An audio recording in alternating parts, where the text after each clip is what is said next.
Welcome to Poets from the Neighborhood. I am VeerajaR. And I'm David M. Harris. We hope you'll enjoy the poems we'll be reading today, poems written by your friends and neighbors. Our first poem today is Environmental Pingpong by Franchesa Kirkpatrick. Take a good look at the graph. Hotspots are rising and falling all over the planet.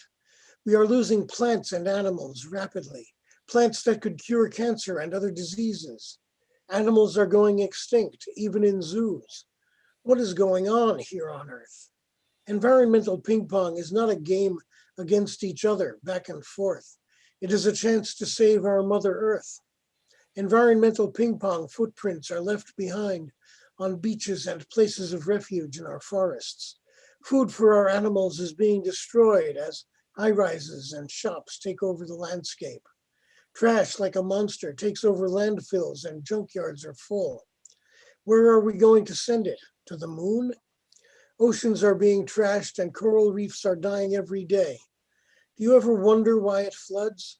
Why are ice caps melting, leaving polar bears in the Arctic Ocean with nowhere to go? Is there time to draw the line? The point is, environmental ping pong is not a ball and paddle. The facts are clear. We have to work hard to save our environment. It's up to all of us to act now.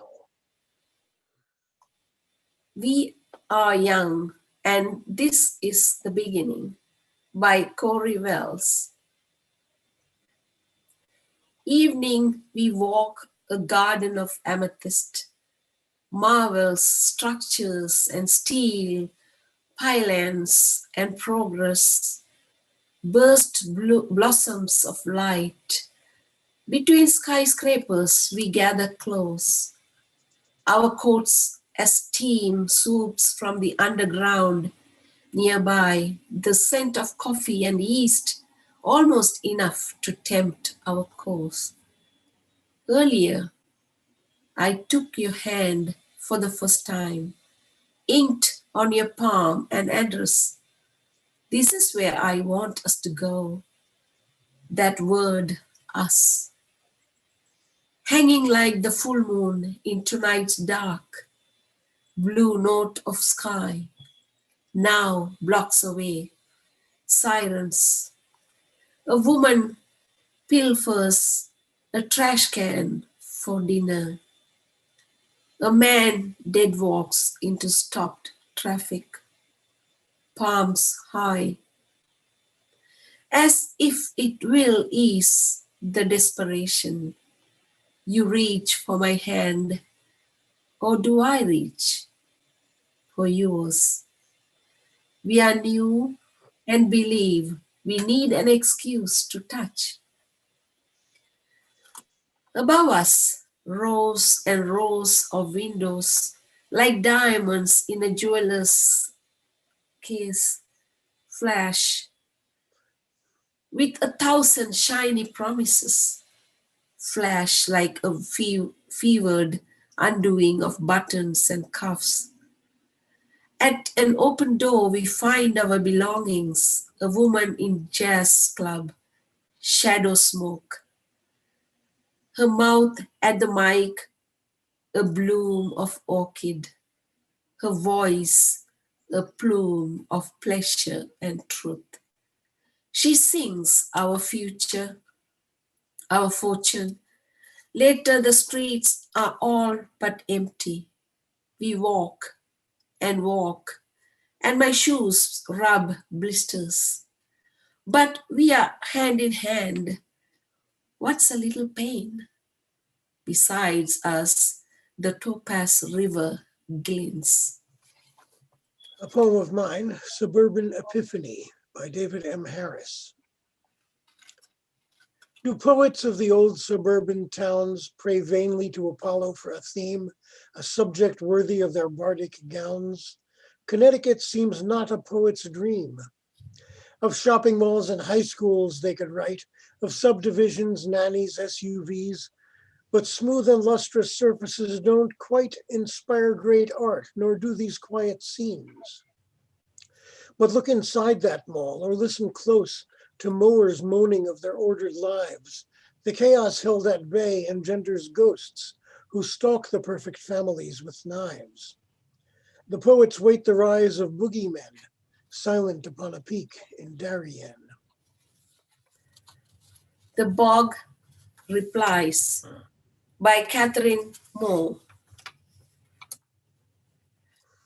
I am wise on what to devour whole like bones, and what to leave alone, the coatings and skin on carrion and cadavers.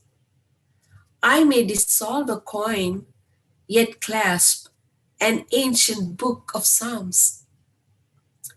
I am preserving, not consuming. Sacrosanct vault. I harbor. I soak the glorious cloud water, stomach the earth flesh, ferment it to tannin, press it to peat. This is my vigil to swallow and salve, rope, wheel, vessel, dragonfly, human hair. I practice immersion, provide Fritz tool. I'm not responsible for the strange fruit people leave behind, trove tools, their own. Another poem of mine, Halley, by David M. Harris. Stuck in the skyless city with the comet inbound, my only chance slipping between the planets and behind the sun, I made the point to say goodbye. Needing a horizon, I drove in the dark, out of the little valley of my house, onto the hump of a small Catskill. Took the telescope up the hill and set it on the tripod, carefully found my angle and aimed, and scattered gas and dust by the next visit. Spotted a little smear in the sky. I'm pretty sure I saw it. What Magic, written by me, VeerajaR, and it's a poem celebrating my husband and 36 years of marriage. Just pull the tiny knob, twist it gently clockwise to set the time you want. My mom said, it will last generations, fine gold watch, a family heirloom. But ever since I have met this very handsome chap, just like my maiden heart, my watch seemed to skip a beat and go out of rhythm. What magic does he possess? Thank you for watching Poets from the Neighborhood. We hope you'll join us again soon.